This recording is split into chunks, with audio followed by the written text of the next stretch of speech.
কোশ্চেনগুলো তো হলো। চলো আজকে আলোচনা করব ভূমি রাজস্ব ব্যবস্থা নিয়ে। ঠিক আছে, এটা আলোচনা করার আগে তোমরা একটা কথা মনে মনে করো যে এই যে ভূমি রাজস্ব আদায় করার যে দায়িত্ব, সেটা কখন পায়, কখন পেয়েছিল বা কত সালে পেয়েছিল, মনে আছে কারোর? কত সালে পেয়েছিল রাজস্ব আদায়ের অধিকার ইংরেজ কোম্পানি? আগের দিন এগুলো হয়েছিল, যাই হোক, আগের দিন কি তার আগের দিনও হয়েছিল। অনেক দিন ধরে একই রকম জিনিসগুলোই চলছে, মানে ওগুলো নিয়েই মন পড়া। ঠিক আছে, সো আমি আরও একবার মনে করিয়ে দিই যে 1764 খ্রিস্টাব্দে বক্সারের যুদ্ধে জয়লাভের পরে ইংরেজ কোম্পানি দেওয়ানি লাভের অধিকার পায় 1765 খ্রিস্টাব্দে। ঠিক আছে, সো দেওয়ানি লাভের যে অধিকার, রাজস্ব আদায়ের যে অধিকার, যেটা আগে ভারতীয়দের হাতে ছিল, সেটা কিন্তু ইংরেজ কোম্পানির হাতে চলে যায়। ঠিক আছে, দিয়ে ইংরেজ কোম্পানি কি করে, রাজস্ব আদায়ের যে কাঠামো, যে ব্যবস্থা, সেটাকে কিন্তু ঢেলে প্রথম থেকে কিন্তু সাজানো শুরু করে। সো শুরু হয়েছিল দেওয়ানি লাভ 1765 খ্রিস্টাব্দে, সুতরাং তারপরে এগুলো হবে নিশ্চয়ই, তো সেইভাবে হয়েছে নিশ্চয়ই তারপরেই। দেখো আমরা এখানে দেখতে পাচ্ছ, এখানে আমি একজনের ছবি দিয়েছি, এর নাম হচ্ছে ওয়ারেন হেস্টিংস। তিনি কি করেছিলেন, তিনি এই যে রাজস্ব ব্যবস্থা, এই রাজস্ব ব্যবস্থাটাকে কিন্তু ঢেলে সাজিয়েছিলেন, মানে নিজেদের মতো করে তুলেছিলেন। আগে তো নিজেদের অধিকারে ছিল না, এখন যখন 1765 খ্রিস্টাব্দের পরে রাজস্ব আদায়ের অধিকার যখন নিজের হাতে চলে আসে, তখন কিন্তু তারা ব্যাপারটিকে পুরো কাঠামোটিকে, যে রাজস্ব আদায়ের যে কাঠামো ছিল, যে সিস্টেম ছিল, সেই সিস্টেমে কিন্তু অনেক কিছু পরিবর্তন নিয়ে এসেছিলেন, সিস্টেমের কিন্তু সংস্কার সাধন করেছিলেন। সো এই বিষয়ে অগ্রগণী ছিলেন প্রথম ওয়ারেন হেস্টিংস। দেখো তিনি কি করেছিলেন, তিনি একটি রাজস্ব বোর্ড গঠন করেছিলেন, বা যাকে ইংলিশে বলা হয় বোর্ড অফ রেভিনিউ। ঠিক আছে, সো এরকম যদি প্রশ্ন আসে, অনেক বৃষ্টি পড়তে লাগলো, যাই হোক, সো এরকম যদি প্রশ্ন আসে যে বোর্ড অফ রেভিনিউ বা রাজস্ব বোর্ড কে গঠন করেছিলেন, উত্তর হয়ে যাবে ওয়ারেন হেস্টিংস। ঠিক আছে, তিনি যে শুধু এটি করেছিলেন তা নয়, এর সঙ্গে তিনি একটি ভ্রাম্যমাণ কমিটি গঠন করেছিলেন 1772 খ্রিস্টাব্দে। কি বললাম, বললাম আমি যে তিনি একটি ভ্রাম্যমাণ কমিটি গঠন করেছিলেন।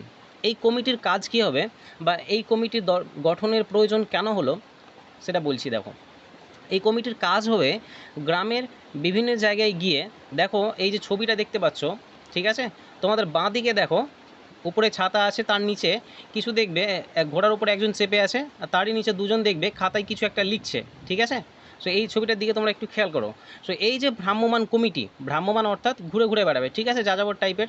সো এই যে ভ্রাম্যমাণ কমিটি তিনি গঠন করেছিলেন, এই কমিটির কাজ হবে বিভিন্ন জায়গায় গিয়ে সেখানকার জমি নিলামে করা, জমি নিলাম করা। ঠিক আছে, নিলাম মানে কেমন টাইপের নিলাম, মানে এরকম এখনকার দিনে হয় না, জমি জায়গা বাড়ি যে নিলাম, আমাদের এইদিকে হয় না, শহর এলাকায় হয়, যে কে সবচেয়ে বেশি দাম দিতে পারবে, যে দাম দিতে পারবে তার হাতে কিন্তু তার মালিকানা বা সত্ত্ব সেটা কিন্তু তুলে দেওয়া হবে।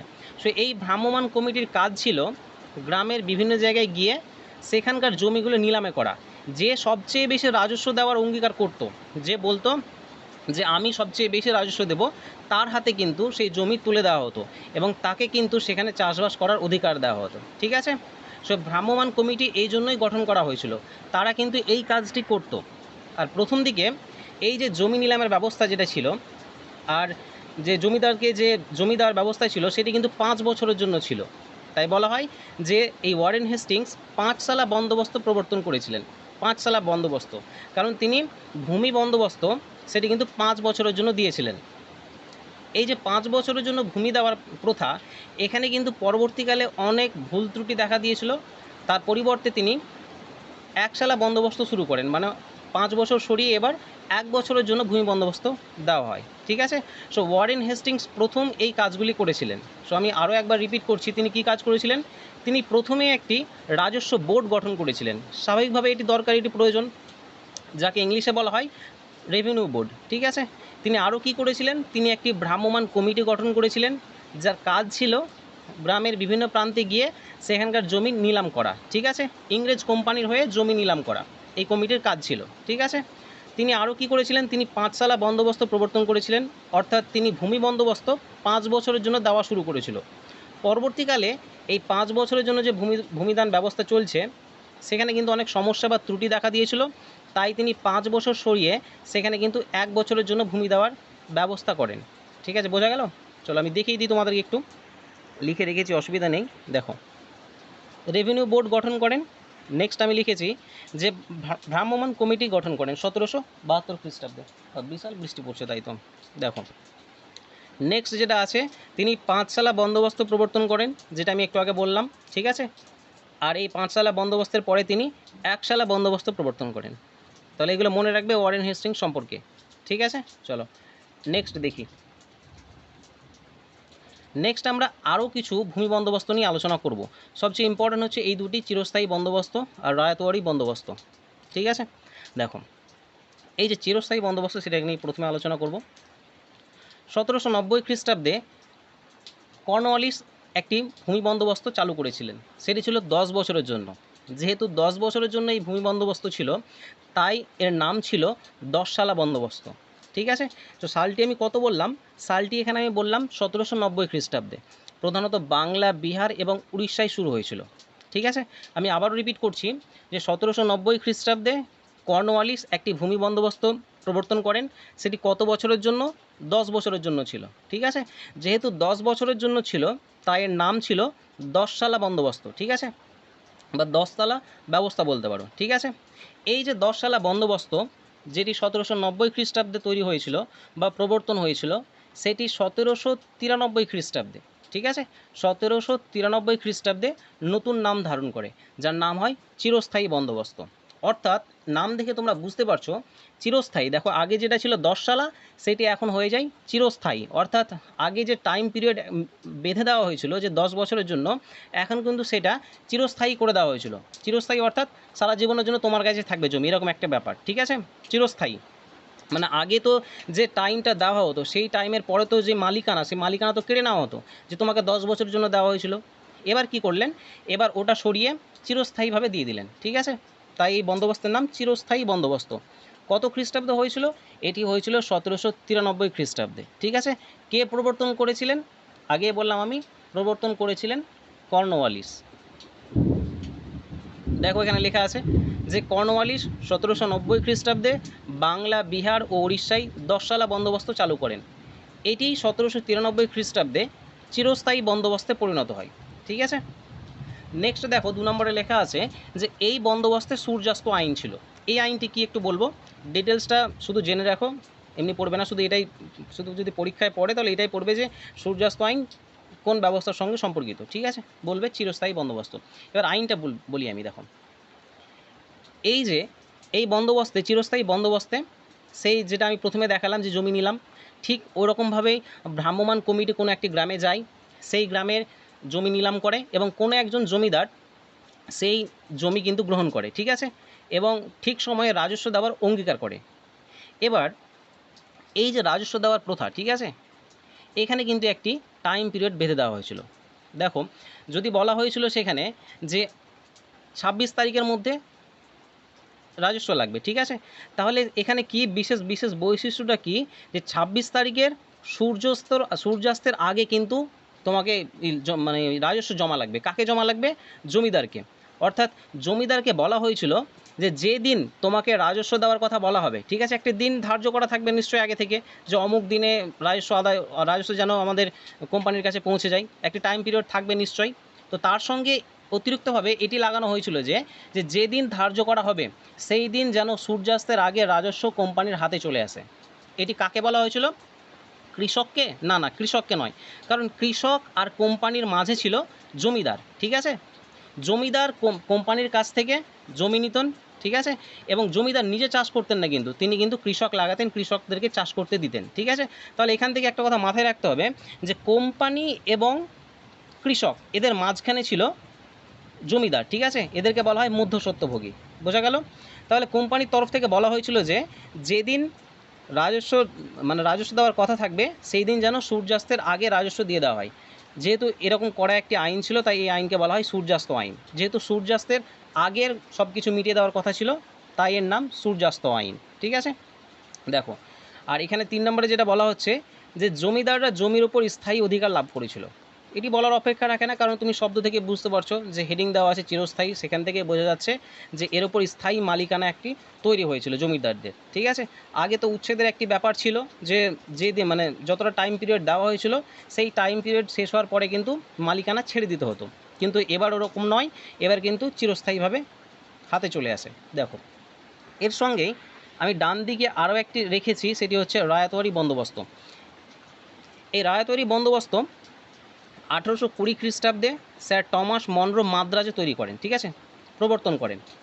এবার এখানে কিছু তুলনা করে আমি তোমাদেরকে বলি।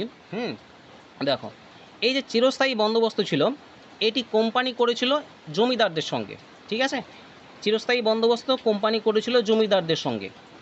সেখানে কিন্তু সরাসরি কৃষকদের কোনো হাত ছিল না। জমিদার কোম্পানির কাছ থেকে জমি নিত এবং সেই জমি কৃষকদের মাধ্যমে চাষ করাতো, ঠিক আছে। তাহলে এই যে চিরস্থায়ী বন্দোবস্ত, সেটি কিন্তু জমিদারদের সঙ্গে কোম্পানির হয়েছিল, কৃষকদের কিন্তু সরাসরি হাত ছিল না। এবার যেটা আমি আলোচনা করছি রায়তওয়ারি বন্দোবস্ত, সেখানে কিন্তু মাঝখানে কেউ থাকবে না, কোনো মধ্যস্বত্বভোগী থাকবে না, এক কথায় মাঝখানে কোনো দালাল থাকবে না, ঠিক আছে, মাঝখানে কোনো দালাল থাকবে না। এই ব্যবস্থায় কোম্পানি সরাসরি কৃষকদের সঙ্গে ভূমি বন্দোবস্ত করেন, ঠিক আছে, সরাসরি কৃষকদের সঙ্গে। দেখো 1820 খ্রিস্টাব্দে স্যার টমাস মনরো মাদ্রাজে এটি প্রবর্তন করেছিলেন। এখানে কিন্তু চিরস্থায়ী বন্দোবস্ত থেকে অনেকটা আলাদা ছিল, কারণ চিরস্থায়ী বন্দোবস্ত যেটা বললাম আমি, কোম্পানি করেছিল জমিদারদের সঙ্গে, কিন্তু রায়তওয়ারি বন্দোবস্ত ছিল কোম্পানির সঙ্গে সরাসরি কৃষকদের, মাঝখানে কোনো দালাল থাকবে না, ঠিক আছে। দেখো লাস্টে আমি লিখে দিয়েছি এটা, যে সরকার ও কৃষকদের মাঝে কোনো মধ্যস্বত্বভোগী ছিল না, যেটা দালাল সেটাকে ভালো ভাষায় বলা হয় মধ্যস্বত্বভোগী, ঠিক আছে। যে এরকম জিজ্ঞেস করা হতে পারে যে কোন ব্যবস্থায় কোনো মধ্যস্বত্বকারী ছিল না, তোমরা বলবে তখন রায়তওয়ারি বন্দোবস্ত, ঠিক আছে। আর রায়তওয়ারি বন্দোবস্ত যে ওয়ার্ডটা এখানে আছে, এই যে রায়ত, তার অর্থই হচ্ছে কৃষক, ঠিক আছে। চলো এবার আরও কিছু আমরা দেখে নেব। দেখো এখানে লেখা আছে মহলওয়ারি বন্দোবস্ত। এটি হয়েছিল 1822 খ্রিস্টাব্দে। ম্যাকেনজি এটি প্রবর্তন করেছিলেন। কোথায় করেছিলেন? উত্তর পশ্চিম এবং মধ্য ভারতে করেছিলেন, ঠিক আছে। সো করেছেন হোল্ট ম্যাকেনজি 1822 খ্রিস্টাব্দে। কোথায় করেছেন? উত্তর পশ্চিম এবং মধ্য ভারতে। এখানকার যে বিশেষ বৈশিষ্ট্য, দেখো আগে কোনো একটি জমিদারকে দেওয়া হয়েছিল ভূমি বন্দোবস্ত, নয়তো কোনো কৃষককে দেওয়া হয়েছিল, ঠিক আছে। পার্টিকুলার ইন্ডিভিজুয়াল কোনো একটি মানুষকে দেওয়া হয়েছিল। হয় ইন্ডিভিজুয়াল সেই মানুষ হতে পারে কোনো জমিদার, বা হতে পারে কোনো কৃষক। জমিদার কোথায় হবে? জমিদার হবে চিরস্থায়ী বন্দোবস্তে, একটু আগে যেখানে বললাম আমি। আর ইন্ডিভিজুয়াল বলতে কৃষক কোথায় হবে? রায়তওয়ারি বন্দোবস্তে, যেখানে কোনো জমিদার ছিল না, সরাসরি কৃষকদের সঙ্গে ছিল। এই যে মহলওয়ারি বন্দোবস্ত, এখানে যে বিশেষ বৈশিষ্ট্য ছিল, এখানে কিন্তু কোনো ইন্ডিভিজুয়ালকে দেওয়া হয়নি, ঠিক আছে, মানে কোনো একজনকে দেওয়া হয়নি ভূমি বন্দোবস্ত। এইখানে কোনো একটি গ্রামকে পুরো গ্রাম বলতে পারো, বা গ্রামের সমষ্টি বলতে পারো, বা তালুক বলতে পারো, এদেরকে কিন্তু দেওয়া হয়েছিল, মানে কোনো একজনকে নয়, ঠিক আছে, একটি গ্রুপকে দেওয়া হয়েছিল, যে তোমরা এই গ্রুপ মিলে অমুক জমি চাষ করো, অমুক সময়ের পরে তোমরা আমাকে এরকম রাজস্ব দিয়ে দেবে, ঠিক আছে। সো যেটা আমি বলতে চাইছি, যে আগেরগুলো ছিল কোনো ইন্ডিভিজুয়ালকে দিয়েছিল, কোনো একজন মানুষকে দিয়েছিল, বা কোনো একজন জমিদারকে দিয়েছিল কোম্পানি। এইখানে কি হয়? এইখানে ভূমি বন্দোবস্ত দেওয়া হয়েছিল একটি গ্রুপকে। সেই গ্রুপ কীরকম হতে পারে? কোনো মহল হতে পারে, তালুক হতে পারে, গ্রাম সমষ্টি। এই যে গ্রাম সমষ্টি, একেই কিন্তু মহল বা তালুক বলা হয়, ঠিক আছে। সো যে বিশেষ যে বৈশিষ্ট্য, যেটা আমি বললাম, যে আগে কোনো একটি ইন্ডিভিজুয়ালকে দেওয়া হতো, এখন গ্রাম সমষ্টিকে দেওয়া হয়েছিল, ঠিক আছে। এই যে ভূমি বন্দোবস্ত, মহলওয়ারি বন্দোবস্ত, এটিকে কোনো গ্রামের সমষ্টিকে দেওয়া হয়েছিল, ঠিক আছে। কয়েকজন গ্রুপ মিলে যে একটি দল তৈরি হবে, সেই দলকে দেওয়া হয়েছিল। দেখো নেক্সট পাশে আরেকটি যেটা আছে ভাইয়াচারি বন্দোবস্ত। এটি তৈরি করেছিলেন বা প্রবর্তন করেছিলেন হেনরি লরেন্স, ঠিক আছে। কোথায় করেছিলেন? পাঞ্জাবে করেছিলেন। এবং আরও এক জায়গায় মনে রাখবে, উত্তর পশ্চিম সীমান্ত মানে মনে রাখতে পারো, ঠিক আছে। উত্তর পশ্চিম সীমান্ত মানে এখানে পাঞ্জাবও পড়ছে, ঠিক আছে। সো মনে রাখবে হেনরি লরেন্স প্রবর্তন করেছিলেন কোথায়? পাঞ্জাবে। মেন ইম্পর্টেন্ট হচ্ছে পাঞ্জাব, ঠিক আছে। তার সঙ্গে এটিও মনে রাখবে, অসুবিধা নেই, উত্তর পশ্চিম সীমান্ত। এবং এক্স্যাক্ট যদি জায়গা বলে দেওয়া হয়, তাহলে কিন্তু সেখানে হয়ে যাবে পাঞ্জাব, ঠিক আছে। তাহলে হেনরি লরেন্স পাঞ্জাবে কিন্তু প্রবর্তন করছেন ভাইয়াচারি বন্দোবস্ত। এর সালটা ইম্পর্টেন্ট নয়, 1849 খ্রিস্টাব্দের দিকে, ঠিক আছে, ওটা মনে রাখতে হবে না। দেখো এবার যাকে আমি রেখেছি কর্নওয়ালিস, লর্ড কর্নওয়ালিস বলা হয়, কিন্তু বাদ দাও, লর্ড বলতে মানে সব জায়গায় দেখবে লর্ড লেখা আছে, তাই মানে অন্য নাম ভেবো না, একই নাম, ঠিক আছে। আমি এখানে রাখিনি লর্ড। তো এখানে যে যার ব্যাপারে বলবো এবার, কর্নওয়ালিস, ঠিক আছে। ছবি দেখতে পাচ্ছ তোমরা। এখনকার দিনে দেখবে আমাদের পুরো হেড, মানে আমাদের স্টেটের যে হেড মমতা ব্যানার্জি, ঠিক আছে, তিনি তো শাসন করছেন, কিন্তু আমাদের ক্ষুদ্র ক্ষুদ্র যে জায়গাগুলো আছে, যেমন আমি ডিস্ট্রিক্ট বলতে পারি, সেই ডিস্ট্রিক্টে কিন্তু কোনো একজন সিভিল সার্ভিস, মানে সিভিল সার্ভিসের অন্তর্গত কোনো একজন সিভিল সার্ভেন্ট কিন্তু বসে আছেন, যাকে বলা হয় ইউপিএসসি পাস করে যে আইএস হয়, ঠিক আছে, বা ডিস্ট্রিক্ট ম্যাজিস্ট্রেট বা ডিএম যাকে বলা হয়, ওরা কিন্তু সেই জেলাগুলো কিন্তু শাসন করছেন, ঠিক আছে। সো এই যে শাসন করছে, এরা কিন্তু এখন যে আছে, এখনই নতুনভাবে তৈরি হয়েছে সেটা নয়, সেটা কিন্তু আগেও ছিল। আগে এর নাম ছিল আইসিএস, ইন্ডিয়ান সিভিল সার্ভিসেস, এখন নাম হয়েছে UPSC, union public service commission, ঠিক আছে, নামটা চেঞ্জ হয়েছে। কিন্তু এই যে সিভিল সার্ভিস পরীক্ষার মাধ্যমে এই যে বড় অফিসার হয়ে শাসন করা, এটি কিন্তু আগেও ছিল, কোম্পানির আমলেও ছিল। কত খ্রিস্টাব্দে হয়েছিল আমি বলবো, একটু পরেই বলবো, বলে দিই তবু। 1833 খ্রিস্টাব্দ থেকে কিন্তু শুরু হয়েছিল। আজকে যেটা আমরা দেখছি যে কোনো একজন ইউপিএসসি পাশ করে আইএস অফিসার হয়ে, ডিএম হয়ে কোনো একটি ডিস্ট্রিক্টকে শাসন করছে বা ডিস্ট্রিক্ট চালাচ্ছে, এই যে প্রথা, এটা কিন্তু যে এখন নতুন সেটা নয়, আগে থেকেই হয়েছিল। 1833 খ্রিস্টাব্দের পর থেকে এই সিস্টেম কিন্তু চালু হয়েছিল, ঠিক আছে। আগে নাম ছিল আইসিএস, ইন্ডিয়ান সিভিল সার্ভিসেস, এখন নাম হয়ে গেছে UPSC, union public service commission, ঠিক আছে। সো দেখো, এই যে কর্নওয়ালিসের ছবি আমি কেন দিয়েছি, এই কর্নওয়ালিসে কিন্তু এই যে সিস্টেম, পরীক্ষার মাধ্যমে সিভিল যে সার্ভেন্ট, ঠিক আছে, এদেরকে যে নিয়োগের যে প্রক্রিয়া, এই প্রক্রিয়াটি শুরু করেছিলেন কর্নওয়ালিস, তাই এর ছবিটি দিয়েছি আমি, ঠিক আছে। তাই কর্নওয়ালিসকে বলা হয়, দেখো, তাই কর্নওয়ালিসকে বলা হয় father of civil service in India, ঠিক আছে। এই যে সিভিল সার্ভিস যে প্রথা, সেটি কিন্তু কর্নওয়ালিস প্রথম মানে করেছিলেন, প্রবর্তন করেছিলেন, যেটি আজকেও চলছে আমাদের এখনও, ঠিক আছে। দেখো, আরও এখানে কিছু ডিটেলস আমি দিয়েছি যে ভারতীয় সিভিল সার্ভিসে নিযুক্ত হওয়ার জন্য 1833 খ্রিস্টাব্দ থেকে এই পরীক্ষাটি বাধ্যতামূলক করা হয়, যেটি একটু আগে বললাম আমি, যে কত খ্রিস্টাব্দ থেকে এটি শুরু হয়েছে। এটি শুরু হয়েছে 1833 খ্রিস্টাব্দ থেকে। তোমরা একবার মনে করো যে 1833 খ্রিস্টাব্দে কোন চার্টার অ্যাক্ট পাস হয় বলো তো, কত নম্বর চার্টার অ্যাক্ট মনে আছে? যাক, 3 নম্বর চার্টার অ্যাক্ট, ঠিক আছে। এই চার্টার অ্যাক্টের মাধ্যমে কিন্তু এখানে বলা হয়েছিল যে এবার থেকে সিভিল সার্ভিস পরীক্ষা প্রবর্তন করা হবে, ঠিক আছে। সিভিল সার্ভিস পরীক্ষা বসে ভারতীয়রাও সেখানে কিন্তু বসার সুযোগ পাবে, যে পাশ করবে সে কিন্তু শাসন করবে, ঠিক আছে। শাসন মানে ওরকম শাসন নয়, মেন শাসন তো সেই হাতেই। যেমন তুমি দেখতে পারো যে এখন তো ডিএমদেরকে বলা হয় যে জেলা শাসন করছে, কিন্তু তারাও তো অতটা ক্ষমতার অধিকারী নয়, মেন তো চিফ মিনিস্টার আমাদের বসে আছে, কিন্তু তবুও অনেক ক্ষমতা ছিল, ঠিক আছে। দেখো, তো প্রথম ভারতীয় আইসিএস হলেন সত্যেন্দ্রনাথ ঠাকুর। বা এরকম করে না যদি বুঝতে পারছো, তাহলে এরকম ভাবো যে এই যে আইসিএস পরীক্ষা, যেটি কর্নওয়ালিস প্রবর্তন করলেন, এই পরীক্ষাতে মানে পাশ করেছেন এমন প্রথম ভারতীয়ের নাম, ঠিক আছে, তার নাম হচ্ছে সত্যেন্দ্রনাথ ঠাকুর, ঠিক আছে। সত্যেন্দ্রনাথ ঠাকুর প্রথম ভারতীয় হিসেবে এই পরীক্ষাটি পাশ করেছিলেন, আইসিএস, যেটাকে এখন বলা হচ্ছে ইউপিএসসি পরীক্ষা, ঠিক আছে। এই যে কর্নওয়ালিস আছেন, এই কর্নওয়ালিসকে শুধু যে father of civil services in India বলা হয় তা নয়, তাকে কিন্তু আধুনিক পুলিশি ব্যবস্থার জনকও বলা হয়, ঠিক আছে। এই যে এখন পুলিশি ব্যবস্থা আমাদের আছে, সেই পুলিশি ব্যবস্থাটিকেও তিনি কিন্তু ঢেলে সাজিয়েছিলেন তার সময়কালে, তাই তাকে বলা হয় যে তিনি ছিলেন আধুনিক পুলিশি ব্যবস্থার জনক। বোঝা গেল আশা করি। দেখো, তাহলে সিভিল সার্ভিস পরীক্ষার প্রবর্তন করছেন কে? কর্নওয়ালিস, তাই তাকে বলা হচ্ছে father of civil services in India, ঠিক আছে। আর এই যে এই পরীক্ষাটি কবে থেকে শুরু হয়ে যায়? 1833 খ্রিস্টাব্দ থেকে এই পরীক্ষাটি কিন্তু বাধ্যতামূলক করা হয়, ঠিক আছে। আর এখানে প্রথম ভারতীয় যিনি পাশ করেছিলেন তার নাম হচ্ছে সত্যেন্দ্রনাথ ঠাকুর। আর তার আরও একটি ইনফরমেশন যেটা এখানে দেওয়া আছে, যে এই যে কর্নওয়ালিস, তাকে কিন্তু আধুনিক পুলিশি ব্যবস্থার জনকও বলা হয়। এখানে আরেকটি জিনিস আমি এখানে উল্লেখ করে দিই, পরে লিখিয়ে দেবো তোমাদেরকে। এই যে সিভিল সার্ভিস পরীক্ষা, এখানে শুধু যে ভারতীয়রা বসতো তা তো নয়, ইংরেজরাও বসতো, ঠিক আছে।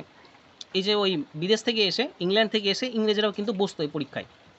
এবার দেখো, এবার কোনো ভারতীয় যদি এই পরীক্ষায় পাশ করে, তাহলে ভারতীয় তো এই ভারতে কী চলছে, ভারতের কী ব্যবস্থা, কীরকম সিস্টেম, সামাজিক অবস্থা কীরকম, অর্থনৈতিক অবস্থা কীরকম, এগুলো তো জানতে হবে। একজন ইউপিএসসি অ্যাসপিরেন্ট যারা আছে তারা তো জানেই, বুঝতে পারছে, তারা তো এইসব নিয়ে প্রিপারেশন নেই। তো সেই সময় তারাও তো প্রিপারেশন নিয়েছিল, কিন্তু ভারতীয়রা অনেক দক্ষ। কেন দক্ষ? কারণ তারা তো এই দেশেই আছে, যে দেশে থাকবে সেই দেশে। যেমন আমি এটা বাদ দিলাম, ঠিক আছে, আমি আরও একটি ভালো উদাহরণ দিয়ে দিই, ঠিক আছে। এখন আমাকে যদি বলা হয় যে তুমি ভুটানের ইউপিএসসি পরীক্ষা পাশ করে গেছো, ঠিক আছে, ভুটানের তুমি একজন আইএস হয়ে গেছো, আমি গিয়ে কি ওখানে শাসন করতে ঠিকঠাক পারবো? ওখানে কিন্তু যে সিস্টেম, সেটা কিন্তু আমি ঠিকঠাক চালাতে পারবো না। কারণ ভুটানের কোনো আমি জিনিসপত্র ঠিকঠাক জানিই না ঠিক ভাষা জানি না, সেখানকার কালচার জানি না, সেখানকার মানুষদেরকে ঠিকঠাকভাবে জানি যে কারা কীরকম, তাদের ব্যবহার কীরকম, রিয়াকশান কীরকম দেয়, তাদের সামাজিক অর্থনৈতিক অবস্থা কীরকম জানি না। তো ঠিক সেই রকমই যারা ভারতীয়রা সেই সময় যারা পাশ করতো আইসিএস পরীক্ষা, তাদের তো কোনো অসুবিধা হতো না। কিন্তু যারা বিদেশি হিসেবে পাশ করতো, তারা জাস্ট পরীক্ষাটি পাশ করতো, কিন্তু যেখানে তাদেরকে কাজ করতে হবে সেই কাজ সম্পর্কে, সেই মানুষদের সম্পর্কে তাদের কিন্তু কোনো ধারণা ছিল না। স্বাভাবিকভাবে তারা কীভাবে চিনবে? তারা তো বিদেশি, ঠিক আছে। সো ঠিক করা হয় এই যে পরীক্ষা, এই পরীক্ষাতে যারা বিদেশি পাস করবে, যারা ইংল্যান্ড থেকে যারা পাস করবে, তাদের জন্য একটি কলেজ প্রতিষ্ঠা করা হয়েছিল, ঠিক আছে? তার নাম হচ্ছে ফোর্ট উইলিয়াম কলেজ। এই কলেজে কাজ কী ছিল? এই কলেজে ছিল যারা বিদেশ থেকে যারা তরুণী আসবে বা তরুণ তরুণী যারা আসবে বিদেশ থেকে, তাদেরকে কিন্তু ভারতীয় যে সমাজ, ভারতীয় যে সংস্কৃতি, এইসব বিষয়ে শিক্ষাদান করা হয়, ঠিক আছে? সো এইসব বিষয়ে শিক্ষাদান করার জন্য বা পরিচিত দেওয়ার জন্য একটি কলেজ স্থাপন করা হয়। সেই কলেজের নাম হচ্ছে ফোর্ট উইলিয়াম কলেজ, ঠিক আছে? বিদেশিদের জন্য তৈরি করা হয়েছিল, বিদেশি তরুণ তরুণীদের জন্য, যে তারা যেন ভারতের যে সংস্কৃতি, যে কালচার আছে, সেটি কিন্তু তারা যেন জেনে উঠতে পারে। কোনো একটি জায়গা সম্পর্কে না জানলে সেখানে কিন্তু অফিসার হওয়া যায় না, ঠিক আছে? চলো পরে আবার আমি বলবো। এরপরে দেখো আমি ছবি দিয়েছি, রেলের ছবি দিয়েছি, নিশ্চয়ই বুঝতে পারছো ট্রেন নিয়ে কিছু হবে। সো আমরা আজকে যে রেলওয়ে সিস্টেম দেখতে পাই, ঠিক আছে, আজকের যে রেলওয়ে, সেটি কিন্তু ব্রিটিশ আমলে কিন্তু তৈরি হয়েছিল, ঠিক আছে? লর্ড ডালহৌসি কিন্তু প্রথম এই সিস্টেম চালু করেছিলেন, লর্ড ডালহৌসি, মাথায় রাখবে, ঠিক আছে? আর প্রথম প্রথম কোথায় এই সিস্টেম, মানে এই সিস্টেম বলি সরি, প্রথম কোথায় এটি তৈরি হয়েছিল, বা প্রথম কোন জায়গা থেকে কোন জায়গা পর্যন্ত ট্রেন গিয়েছিল, এরকম প্রশ্ন আসতেই পারে। তো শুরু হয়েছিল 1800। মুম্বাই। বলো। হ্যালো। হ্যালো। হ্যাঁ, 1853। বলো বলো। হ্যাঁ, 1853 খ্রিস্টাব্দে, ঠিক আছে? আর শুরু হয়েছিল কোথা থেকে কোথা? প্রথম ছোট্ট একটি জায়গাতে হয়েছিল, বেশি বড় ছিল না, মহারাষ্ট্রে হয়েছিল, ঠিক আছে? এবার যদি বলা হয় মহারাষ্ট্রের কোন জায়গা থেকে কোন জায়গা, তাহলে বলবো মহারাষ্ট্রের বোম্বাই থেকে থানে। এখন যেটা মুম্বাই আছে, সে তার আগের নাম ছিল বোম্বাই। সো বোম্বাই থেকে থানে পর্যন্ত প্রথম চলাচল করেছিল ট্রেন, ঠিক আছে? কত খ্রিস্টাব্দে? 1853 খ্রিস্টাব্দে। আরও একটি কথা কি বললাম আমি? আরও একটি কথা যেটি বললাম, যে কে প্রবর্তন করেছিলেন ব্রিটিশ আমলে? ডালহৌসি তৈরি করেছিলেন, ঠিক আছে? এখানে দেখবে, এখানে আরও একটি কথা আমি যেটা বলবো দেখিয়ে দিই, তাহলে তোমরা বুঝতে পারবে, নয়তো এমনি আসো। দেখো, যে ভারতীয় রেলপথের জনক হলেন ডালহৌসি। সেকেন্ডে লেখা আছে যে ভারতে প্রথম রেলপথ প্রতিষ্ঠিত হয় মহারাষ্ট্রে। দেখো আমি সালটাও এখানে বলে দিয়েছি, 1853 খ্রিস্টাব্দে বোম্বাই থেকে থানে পর্যন্ত চলাচল করেছিল, ঠিক আছে? দেখো এরপরে 3 নম্বরে যেটা আছে, যে গ্যারেন্টি প্রথা রেলপথ নির্মাণের সঙ্গে সম্পর্কযুক্ত, ঠিক আছে? এতটুকুই মনে রাখবে, ডিটেলস আমি মুখে বলে দিচ্ছি যে গ্যারেন্টি প্রথা কী। এই যে রেলপথ নির্মাণ হবে ভারতে, এত টাকা কিন্তু ব্রিটিশের যে কোম্পানি, তার হাতেও কিন্তু ছিল না এত টাকা। এখনও যারা বড় বড় বিজনেসম্যান, দেখবে তোমরা হয়তো জানবে, শেয়ার হোল্ডার তোমরা নাম শুনেছ, তারা যে কোনো একটি বিজনেস শুরু করে, সবসময় কিন্তু নিজের টাকা দিয়ে শুরু করে না। আমাদের গ্রামে গঞ্জে এটি দেখা যায় না, শহরে কিন্তু দেখা যায়। কি করে বলো তো? তারা কিন্তু কোনো একটি ব্যবসার যে প্রেজেন্টেশন, সেটি কিন্তু দেয়, ঠিক আছে, মানুষকে দেয়, এবং তার শেয়ার ছাড়ে, শেয়ার ছাড়ে। দেখবে অনেকেরা সেই শেয়ারগুলো কেনে, যে অমুক কোম্পানি নতুন তৈরি হচ্ছে, সেখানে আমার এত পার্সেন্ট শেয়ার আছে, ঠিক আছে? এই শেয়ারগুলো তারা ছাড়ে। এখন আমরা গ্রামে গঞ্জে কোনো ব্যবসা তৈরি করতে গেলে নিজের টাকা লাগাই, কিন্তু শহরে কিন্তু অনেক সময় এরকম হয় না। মার্কেট থেকে দেখবে, মার্কেট থেকে টাকা তোলার কথাটি শুনেছি, তো ওরকম হয় সিস্টেম। তো ঠিক এইরকমই, এই যে ডালহৌসি রেলপথ নির্মাণের যে ব্যবস্থা করেছিলেন, সেখানে কিন্তু ডালহৌসির কাছেও এত টাকা ছিল না, ঠিক আছে? কোম্পানির কাছেও এত টাকা ছিল না। তাই কিন্তু ডালহৌসি বিদেশি পুঁজি লগ্নি যে ব্যাপার, সেটি কিন্তু আমন্ত্রণ করেন। বিদেশিদেরকে আমন্ত্রণ জানানো হয় যে তোমরা সেটি ওই তোমরা পুঁজি লাগিয়ে সেই রেলপথ নির্মাণ করো। তারপরে সেখানে কিন্তু ওদেরকে প্রফিট পার্সেন্টেজ দেওয়া হয়। বলা হয় যে 5% পর্যন্ত প্রত্যেক বছর সুদ দেবে, যে টাকা খরচ করবে কোম্পানি, সেই টাকা প্রত্যেক বছর সুদ দেবে। আরও বলা হয় যে মানে যখন তৈরি হবে, তার পরবর্তী মোটামুটি 99 বছর পর্যন্ত তার যে অধিকার, এই যে রেলের অধিকার, সেটি কিন্তু তাদেরই হাতে থাকবে, কোম্পানির হাতে থাকবে না। পরবর্তীকালে কোম্পানি যদি চায়, তাহলে সেটি কিন্তু কিনে নেবে। এগুলো এই যে প্রভিশন, এগুলো কিন্তু দেওয়া হয়, ঠিক আছে? তাহলে একটি কথা তোমরা বোঝো, যে কোম্পানি কিন্তু নিজের টাকা খরচ করে এটি শুরু করেনি। কোম্পানি বিদেশিদের আমন্ত্রণ জানিয়েছিল যে তারা কি ইন্টারেস্টেড মানে এখানে লগ্নি করতে। তো এই যে লগ্নির ব্যাপার, ঠিক আছে, এই যে লগ্নির ব্যাপার, এই লগ্নি বিদেশিরা কেন করবে? বিদেশিরা তো একটি, তো দেখো, কোনো জায়গায় লগ্নি কিন্তু এমনি এমনি হয় না, ঠিক আছে? একটা গ্যারেন্টি লাগে, নয়তো টাকা ডুবে যাওয়ার একটা যে ব্যাপার, সেটা কিন্তু থাকে। তো সেই সময়ে যে রেলপথ নির্মাণের জন্য যে লগ্নি, সেখানেও কিন্তু বিদেশিরা প্রথমে আগ্রহী ছিলেন না, কারণ তারা ঠিক গ্যারেন্টি পাচ্ছিলেন না যে কি আমার টাকা ডুবে যাবে না, তো এরকম। সো ব্রিটিশ সরকার কী করেন, ব্রিটিশ সরকার বললে হবে না, ব্রিটিশ কোম্পানি কী করেন, ব্রিটিশ কোম্পানি কিন্তু গ্যারেন্টি দেন, তাদেরকে গ্যারেন্টি দিয়েছিলেন যে কোনোভাবেই এই টাকা ডুবে যাবে না, বা কোনোভাবেই তাদের টাকা এরকম করে নষ্ট হবে না, তাদের টাকা ঠিক টাইমে তাদেরকে ফেরত দেওয়া হবে, তাদের প্রফিট থাকবে সবসময়। কাদেরকে বলা হয়? যেসব বিদেশিরা পুঁজি লগ্নি করতে চেয়েছিল। কোথায় লগ্নি? এই ইন্ডিয়ান এই রেলওয়েতে, ঠিক আছে? সো তাদেরকে যে গ্যারেন্টি দেওয়া হয়েছিল, এই গ্যারেন্টি যে প্রথা, এইটিকে কিন্তু গ্যারেন্টি প্রথা নামে ডাকা হয় এখানে, ঠিক আছে?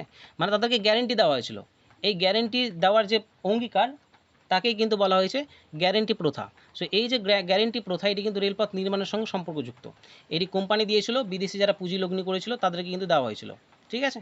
সো এখান থেকে মাথায় রাখবে, আশা করি বুঝতে পারছো যে এখান থেকে মনে রাখবে তোমরা যে গ্যারেন্টি যে প্রথায় আছে, এই গ্যারেন্টি প্রথা রেলপথের সঙ্গে সম্পর্কযুক্ত, ঠিক আছে? কারণ এই রেলপথ নির্মাণের সময় যারা পুঁজি লগ্নি করেছিল তাদেরকে গ্যারেন্টি দেওয়া হয়েছিল, ঠিক আছে? আশ্বাস দেওয়া হয়েছিল যে তাদের টাকা কোনোভাবেই নষ্ট হবে না।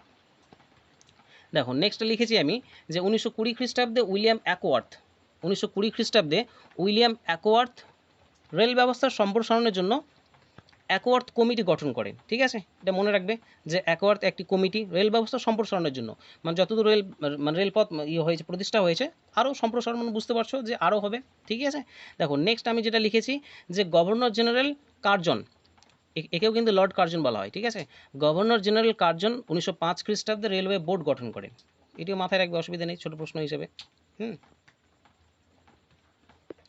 দেখো আমাদের কিন্তু মেন যে টপিক সেগুলো কিন্তু হয়ে গেল। হ্যাঁ, এবার কিছু কোশ্চেন আনসার করব, দিয়ে কিন্তু এই অধ্যায় শেষ হয়ে যাবে। তোমরা কি কোশ্চেনগুলো লিখবে এখন, না আমি জাস্ট বলে দেবো, এরকম দেখিয়ে দেবো? স্যার আগে একটা টপিক বুঝতে পারিনি, কোনটা কোনটা বলো? ওই রায়ের তৈরি ব্যবস্থা ছিল তার পাশেরটা, এক মিনিট রায়তওয়ারি, ওইটা ভাইয়াচারী ভাইয়াচারী, হ্যাঁ। এর ডিটেলস এরকম কিছু নেই, ঠিক আছে? এই এতটুকুই যে কে প্রবর্তন করেছিলেন, হেনরি লরেন্স করেছিলেন, কোথায় করেছিলেন, পাঞ্জাবে, ঠিক আছে? এটি মাথায় রাখবে। এটা কিরকম ভুল ব্যবস্থা? আগে তো ছিল কৃষকের সঙ্গে নয় জমিদারের সঙ্গে, তো না এটা এটা কার নর্মাল ছিল, সঙ্গে না ছিল? না এটা নর্মাল ছিল, তাই উল্লেখ করিনি। এরকম এরকম কৃষকদের সঙ্গে এরকম, ঠিক আছে? নর্মাল ছিল তাই উল্লেখ করিনি। হ্যাঁ, এখানে যেহেতু এই মহালরিতে কি করছে, মহালরিতে কিন্তু অন্য, মানে সাধারণত থেকে আলাদা গ্রাম সমষ্টিকে দিয়ে দিচ্ছে, হুম, কিন্তু এখানে কিন্তু আলাদা হয়েছিল। এটা অনেক পরে হয়েছিল, আমি সালটাও আশা করি বলে দিয়েছিলাম তোমাদেরকে যে 1849, ঠিক আছে? অনেক পরে হয়েছিল এটি, ঠিক আছে? হ্যাঁ স্যার। হ্যাঁ, আর এই গ্যারেন্টি প্রথা আসলে বুঝতে পেরেছো, এক কথাই ওটা, আমি শুধু একটু ভেঙে বলছিলাম যে ওই যে যারা বিদেশি মানে পুঁজি লগ্নি করবে তাদেরকে গ্যারেন্টি দেওয়া হবে, এটি হয়ে যাচ্ছে গ্যারেন্টি প্রথা। কার সঙ্গে সম্পর্কিত? রেলপথ প্রতিষ্ঠার সঙ্গে সম্পর্কিত। রেলপথ নির্মাণ। হ্যাঁ, প্রতিষ্ঠা নির্মাণ বলতে পারো। আর কিছু এখানে নেই, চলো কোশ্চেনগুলো লিখে নাও, তাহলে কিন্তু বিরক্ত লাগবে তখন লিখতে, এতগুলো হয়ে যাবে। দেখো প্রথম যে প্রশ্ন, কাকে ভারতে আধুনিক শিল্প প্রতিষ্ঠার পথ প্রদর্শক বলা হয়? কাকে বলা হয়, ঠিক আছে? দ্বারকানাথ ঠাকুর। লিখবে কি তোমরা, লিখবে কি? হ্যাঁ স্যার লিখে নিচ্ছি। হ্যাঁ হ্যাঁ, লিখে নাও, নয়তো কিন্তু পরেই চাপ বেড়ে যাবে, তখন ইচ্ছা হবে না, অনেক আছে। লিখে নাও সুলেমান, লিখে নাও যে কাকে ভারতের আধুনিক শিল্প প্রচেষ্টার পথ প্রদর্শক বলা হয়? দ্বারকানাথ ঠাকুর।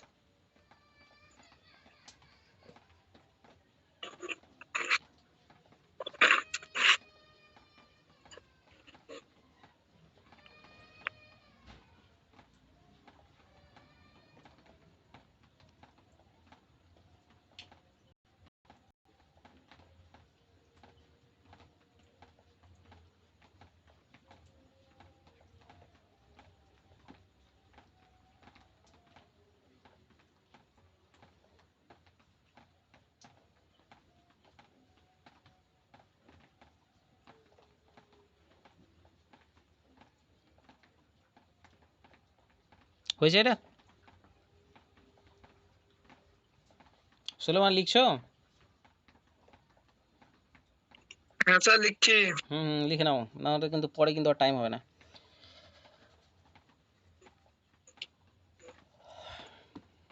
হয়ে গেছে স্যার এটা। চলো চেঞ্জ করে দিতে হলে, দেখো না চেঞ্জ তো হবে না, এখানেই থাকবে, অসুবিধা নেই। দেখো নেক্সট প্রশ্ন হচ্ছে যে ভারতে প্রথম কোথায় কয়লা খনি আবিষ্কৃত হয়? এই যে কয়লা খনি, সেটি ভারতে প্রথম কোথায় আবিষ্কৃত হয়? এটি হয়েছিল রানীগঞ্জে। চলো একটু লিখে নাও প্রশ্ন প্রথমে, ভারতে প্রথম কোথায় কয়লা খনি আবিষ্কৃত হয়? সেদিন বানানোর সমস্যা হচ্ছিল তাই লিখে দিয়েছি। ভারতে প্রথম কোথায় কয়লা খনি আবিষ্কৃত হয়?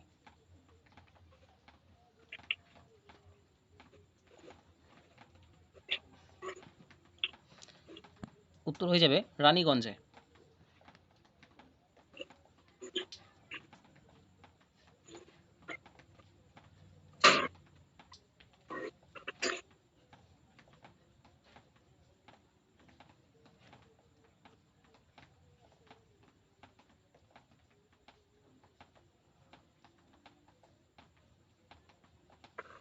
Next sir. হুম, নেক্সট দেখো যে ভারতে কোথায় প্রথম পাটকল স্থাপিত হয়? এটি হয়েছিল হুগলির রিসরাই। লিখে নাও, ভারতে কোথায় প্রথম পাটকল স্থাপিত হয়?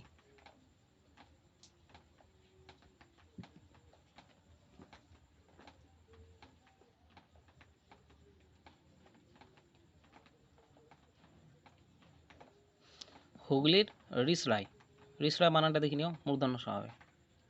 দেখো নেক্সট আছে, কে কবে tata iron and steel company, যাকে সংক্ষেপে বলা হয় টিস্কো, প্রতিষ্ঠা করেন?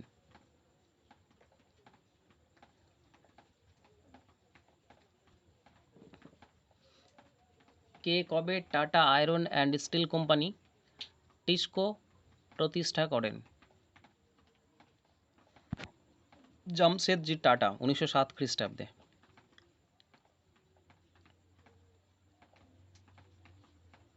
এই যে রতন টাটা এরই পূর্বপুরুষ।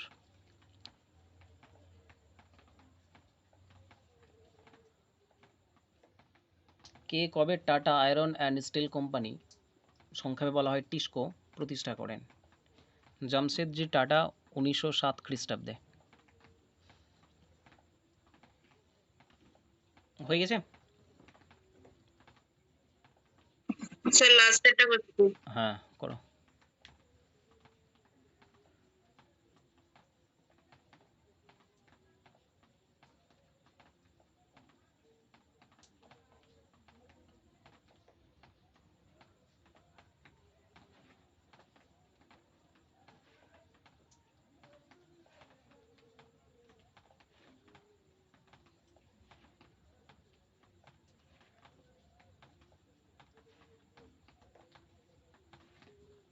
হয়েছে স্যার। হয়েছে স্যার। চলো নেক্সট আছে যে কে কবে Bengal chemicals and pharmaceutical works প্রতিষ্ঠা করেন? ঠিক আছে, উত্তর হয়ে যাবে আচার্য প্রফুল্লচন্দ্র রায় 1901 খ্রিস্টাব্দে। কে কবে Bengal chemical and pharmaceutical works প্রতিষ্ঠা করেন?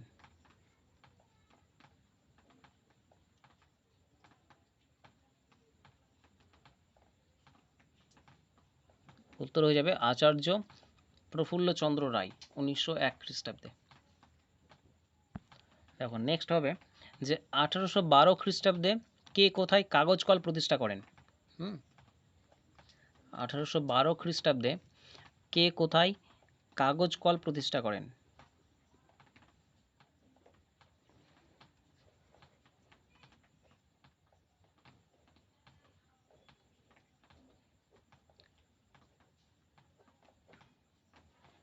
আঠারোশো বারো খ্রিস্টাব্দে কে কোথায় কাগজ কল প্রতিষ্ঠা করেন? উইলিয়াম কেরি শ্রীরামপুরে করেছিলেন। William Carey.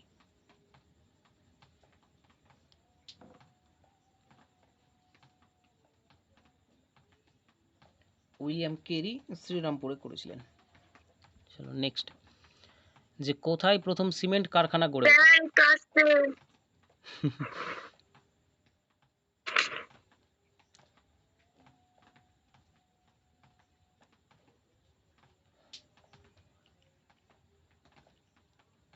আজকে খুশি এলো না, কিছু বলেছে খুশি? কিছু বলেও না, ওরা আসবে কিনা। নাই স্যার দাঁড়াতে হয়েছে।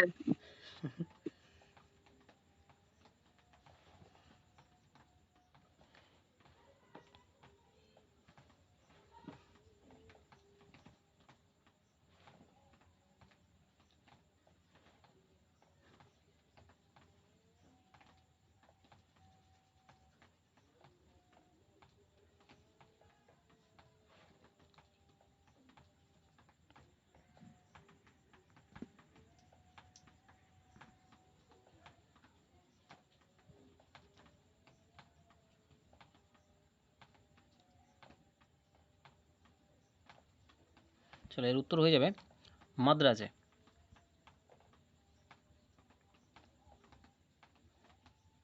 মাদ্রাজ বলতে গেলে এখন মানে এখন যে তামিলনাড়ু অন্ধ্রপ্রদেশ আছে তার কিন্তু আগে ভাগ ছিল না, মানে এখন দুটি রাজ্য আছে, আগে কিন্তু একটিই ছিল।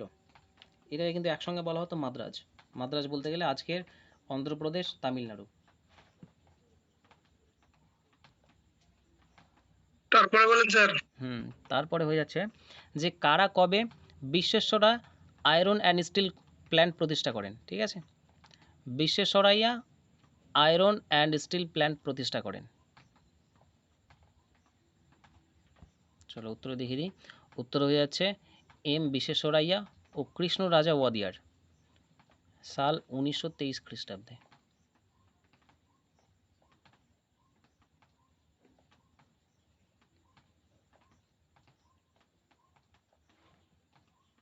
মনে হচ্ছে ভূগোল পড়ছি, তাই না? লাস্টের অধ্যায়ে আছে এগুলো।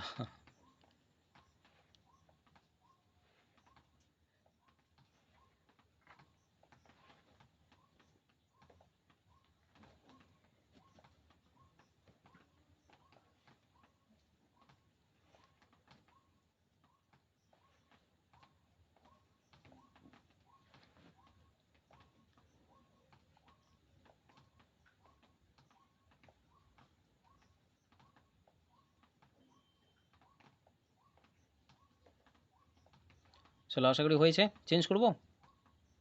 না স্যার, স্যার একটু দাঁড়ান। আচ্ছা,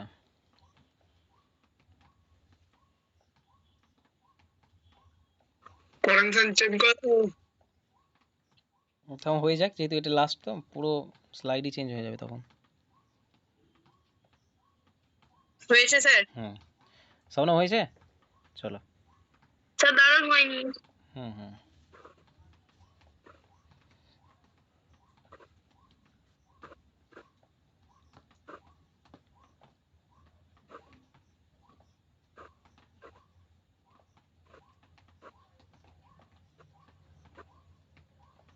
হয়েছে স্যার। হুম চলো দেখো, নেক্সট আছে 1834 খ্রিস্টাব্দে টি কমিটি গঠন করেন কে? টি কমিটি, টি মানে টিইএ, মানে ওই চা, ঠিক আছে? চা কমিটি গঠন করেন কে?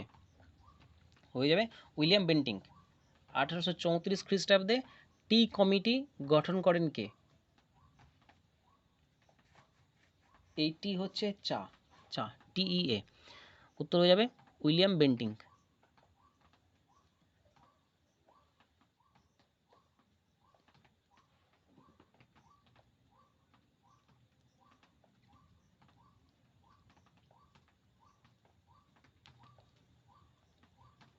তারপরে বলেন।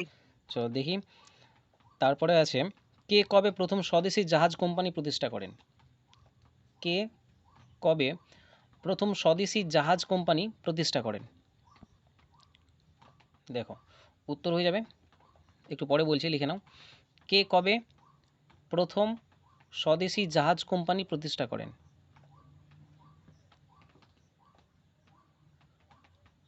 উত্তর হয়ে যাবে চিদম্বরম পিল্লাই, ঠিক আছে? দক্ষিণের নাম এরকমই হবে, অসুবিধা নেই। সাল হয়ে যাচ্ছে 1906 খ্রিস্টাব্দে। চিদম্বরম পিল্লাই,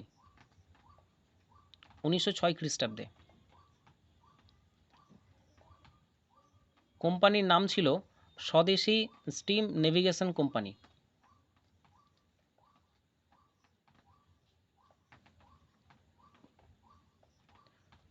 চিদম্বরম পিল্লাই, 1906 খ্রিস্টাব্দে।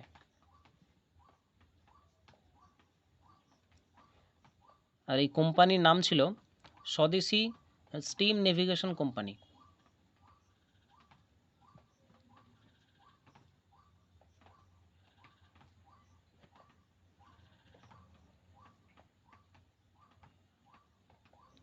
স্বদেশী স্টিম নেভিগেশন কোম্পানি। তারপরে বলেন। তারপরে হচ্ছে কে কবে বঙ্গলক্ষ্মী কটন মিল প্রতিষ্ঠা করেন? কে কবে বঙ্গলক্ষ্মী কে কবে বঙ্গলক্ষ্মী কটন মিল প্রতিষ্ঠা করেন?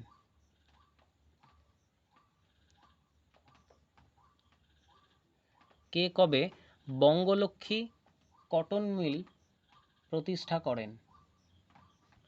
উত্তর হয়ে যাবে ব্যোমকেশ চক্রবর্তী, 1906 খ্রিস্টাব্দে। ব্যোমকেশ চক্রবর্তী, 1906 খ্রিস্টাব্দে।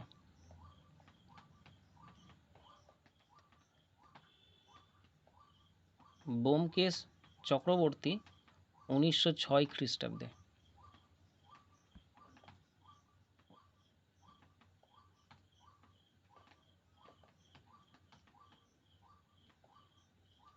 দেখো নেক্সট আছে কে কোন জিনিসকে, ঠিক আছে, কে কোন জিনিসকে ভারতে ব্রিটিশ শাসনের ইস্পাত কাঠামো বলে অভিহিত করেছেন? কে কোন জিনিসকে, কে কোন জিনিসকে ভারতে ব্রিটিশ শাসনের, ভারতে ব্রিটিশ শাসনের ইস্পাত কাঠামো বলে অভিহিত করেছেন? ইস্পাত কাঠামো বলে অভিহিত করেছেন।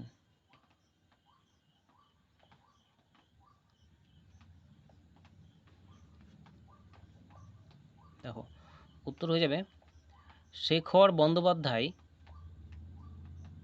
মানে কে বলেছেন তার উত্তর হয়ে যাবে শেখর বন্দ্যোপাধ্যায় বলেছেন, ঠিক আছে। আর কোন জিনিসকে বলেছেন সেই জিনিসটির নাম হচ্ছে ভারতীয় আমলাতন্ত্র, ইন্ডিয়ান বিউরোক্রেসি যাকে বলা হয় ইংলিশে, ঠিক আছে। সো এখানে দুটি প্রশ্নের উত্তর চেয়েছে, ঠিক আছে, দুটি প্রশ্ন আছে, কে এবং কোন জিনিসকে বলেছেন। সো কে বলেছেন? শেখর বন্দ্যোপাধ্যায় বলেছেন। তিনি কোন জিনিসকে ভারতে ব্রিটিশ শাসনের ইস্পাত কাঠামো বলেছেন? ভারতীয় আমলাতন্ত্রকে, ঠিক আছে। দুটি উত্তর একসঙ্গে আছে।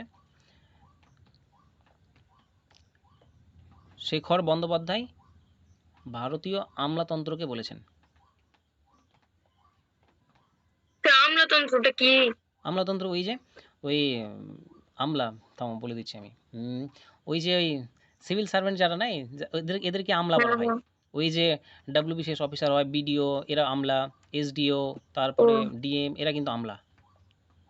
ও ঠিক আছে। হ্যাঁ,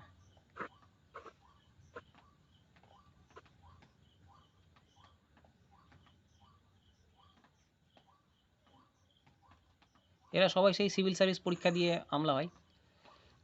তারপরে বলেন চলো দেখি তারপরে কি আছে। হয়ে গেছে। শেখর বন্দ্যোপাধ্যায় ভারতীয় আমলাতন্ত্রকে, মানে এই যে সিভিল সার্ভেন্টস এদেরকে নিয়ে যে একটি গঠন হচ্ছে যে তন্ত্র, সেটিকে বলা হচ্ছে আমলাতন্ত্র, ঠিক আছে। তাদেরকে একসঙ্গে বলা হচ্ছে আমলাতন্ত্র, আর ইংলিশে বলা হয় ইন্ডিয়ান বিউরোক্রেসি। চলো নেক্সট আমি কিছু বানান রেখেছি, প্রশ্ন নেই, আমি দেখো প্রশ্ন বলছি, এগুলো লিখো না এখন, এগুলো আমি বানানোর জন্য রেখেছি, তাড়াহুড়ো করে লেখা হলো না এটা। চলো আমি বলে দিচ্ছি প্রশ্ন, লেখো।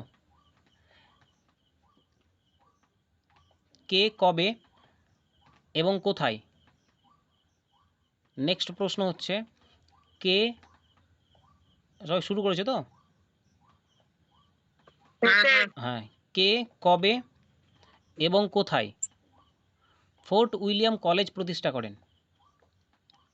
কে কবে এবং কোথায় ফোর্ট উইলিয়াম কলেজ প্রতিষ্ঠা করেন? দেখো ফোর্ট উইলিয়াম যে কলেজ আছে, সে আমি বানানটা লিখে দিয়েছি যেন ভুল না হয়। 1800 খ্রিস্টাব্দে। হ্যাঁ বলো। William Bentinck. না, ওয়েলেসলি। Lord Wellesley. ওই যে লর্ড, সবার লর্ড আছে নামের আগে। হ্যাঁ, সো দেখো প্রশ্নটা আবার বলছি আমি, যে কে কবে এবং কোথায় ফোর্ট উইলিয়াম কলেজ প্রতিষ্ঠা করেন? ফোর্ট উইলিয়াম কলেজ প্রতিষ্ঠা করেন বা করেছিলেন বলতে পারো।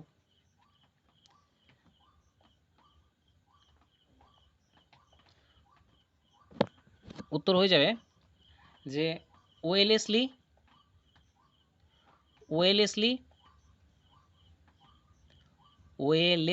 দন্ত স, ওয়েলেসলি 1800 খ্রিস্টাব্দে,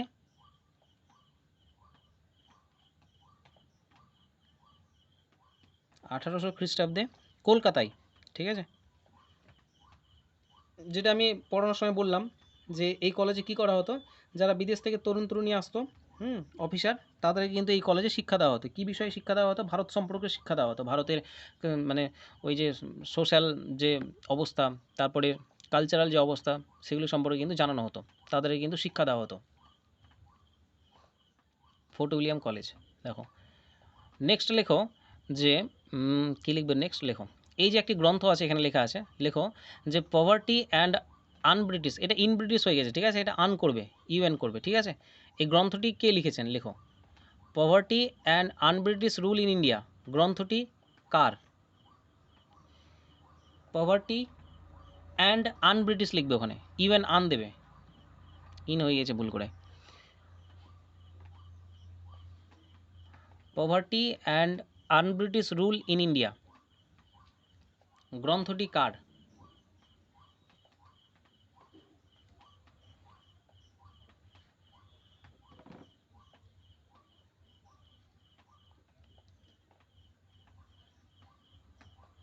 poverty and un-British rule in India answer Dadabhai Naoroji. ঠিক আছে, দাদাভাই, দেখো নৌরোজিটা আমি লিখে দিয়েছি, দাদাভাই নৌরোজি। এর উত্তর হয়ে যাবে দাদাভাই নৌরোজি।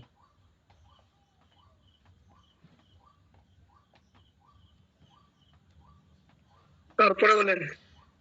তারপরে লিখো, তারপরে লিখো সম্পদের নিষ্কাশন তত্ত্ব। দেখো নিষ্কাশন তত্ত্ব এটি আমি লিখে দিয়েছি বানানটা, তোমরা লেখো যে সম্পদের নিষ্কাশন তত্ত্ব কে প্রচার করেছিলেন? সম্পদের নিষ্কাশন তত্ত্ব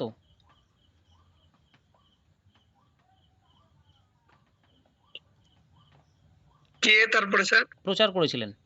সম্পদের নিষ্কাশন তত্ত্ব কে প্রচার করেছিলেন?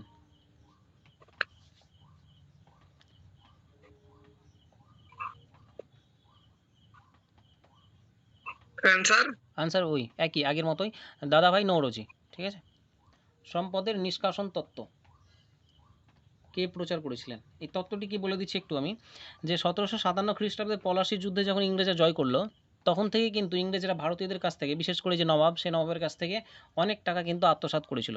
সেই টাকা যে এই যে লুণ্ঠন, সেই লুণ্ঠন কিন্তু পলাশির পর থেকে শুরু হয়। তাই একটি বিশেষ নামে ডাকা হয় সেই লুণ্ঠনটিকে, বলা হয় পলাশির লুণ্ঠন। সো একটা কথা মাথায় রাখবে যে পলাশির যুদ্ধের পর থেকে কিন্তু প্রচুর টাকা কোম্পানি কিন্তু ভারতীয়দের কাছ থেকে আদায় করেছিল এবং সেই টাকা ইংল্যান্ডে পাঠিয়েছিল। এই যে সম্পদ পাঠানো হচ্ছে, নিষ্কাশন করে সম্পদ যে পাঠানো হচ্ছে, তিনি এই যে তত্ত্ব, এই তত্ত্বটিকে কিন্তু রচনা করেছিলেন বা বই আকারে লিখেছিলেন দাদাভাই নৌরোজি। ঠিক আছে, ইংলিশে কে বলা হয় ড্রেন ওয়েলথ, মানে ওই যে যেরকম নালার মাধ্যমে যেরকম জল বয়ে যায়, ঠিক সেরকমই কল্পনা করা হয়েছে যে ওই ঠিক সেরকমই ওই ভারত থেকে টাকা সব ইংল্যান্ডে চলে যায়, তাই ইংলিশে বলা হয় ড্রেন ওয়েলথ। হ্যাঁ, বাংলায় সম্পদের নিষ্কাশন তত্ত্ব, সম্পদের নিষ্কাশন তত্ত্ব। উত্তর হয়ে যাবে, আচ্ছা প্রশ্নটা বললাম না, যে সম্পদের নিষ্কাশন তত্ত্ব কে প্রচার করেছিলেন? উত্তর হয়ে যাবে দাদাভাই নৌরোজি। দাদাভাই এটাও তো হয়ে গেছে। হয়ে গেছে। দেখো নেক্সট আরেকটা যেটা আগে লেখা উচিত ছিল, যাই হোক ভুলে গেছি, এটা চলো লিখে নাও, যে কোন কলেজকে প্রাচ্যের অক্সফোর্ড বলা হয়? কোন কি কলেজ, বললেন স্যার? কোন কলেজকে, কোন কলেজকে প্রাচ্যের অক্সফোর্ড বলা হয়? কোন কলেজকে প্রাচ্যের অক্সফোর্ড বলা হয়?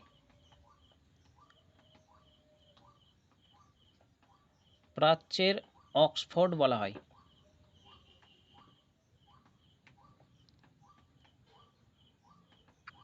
উত্তর হয়ে যাবে ফোর্ট উইলিয়াম কলেজ।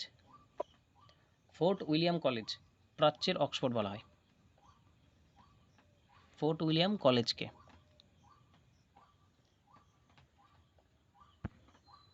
চলো আজ এখানেই শেষ, তাহলে তোমাদের সিলেবাস শেষ হয়ে গেল। পরের দিন তোমরা প্রথম দুটি অধ্যায় পড়ে আসবে, প্রথম এবং দ্বিতীয় অধ্যায় পড়ে আসবে, ভালো করে পড়ে আসবে। এতদিন কিন্তু অনেক রকম অনেক কথা কি বলছো? হ্যালো, ওকে ঠিক আছে। হ্যাঁ দেখো আমি যেটা বলছিলাম লাস্টে, যে এতদিন কিন্তু অনেক কিছু বলেছো যে হ্যাঁ এটা এটা হয়েছে, ঠিক আছে হয়েছে, কিন্তু এবার দেখো এবার কিন্তু পড়তে হবে, উপায় নেই আর। কিন্তু এইবার মানে যেহেতু রিভিশন, লাস্ট রিভিশন চলছে, এই রিভিশনেও কারো যদি কিছু হয়ে যায় কিন্তু খুব মুশকিল হয়ে যাবে। কারণ এবার ফাঁকি দিও না। হ্যাঁ মানে ইচ্ছে মানে বাধ্য হলেও কিন্তু করিও এবার, এবার কিন্তু না করলে আর সময় পাবে না। হ্যাঁ, ভালো করে একদম লেখা না থাকলে লিখে নেবে, ভালো করে পড়ে নেবে প্রথম এবং দ্বিতীয় অধ্যায়। সো মিস করবে না কেউ। চলো স্যার নেক্সট কবে ক্লাস হবে? নেক্সট আবার সেই বুধবার যেরকম হয়, এখন হচ্ছে রবিবার আর বুধবার। হ্যাঁ বুধবার? বুধবার, হ্যাঁ বুধবার এরকম টাইমে পড়া থাকলে প্রথম এবং দ্বিতীয় অধ্যায়, ঠিক আছে পড়ে আসবে কিন্তু। হ্যাঁ হ্যাঁ স্যার। হুম হ্যাঁ স্যার। ঠিক আছে, হ্যাঁ চলো তাহলে ওকে বাই। বাই, চলো।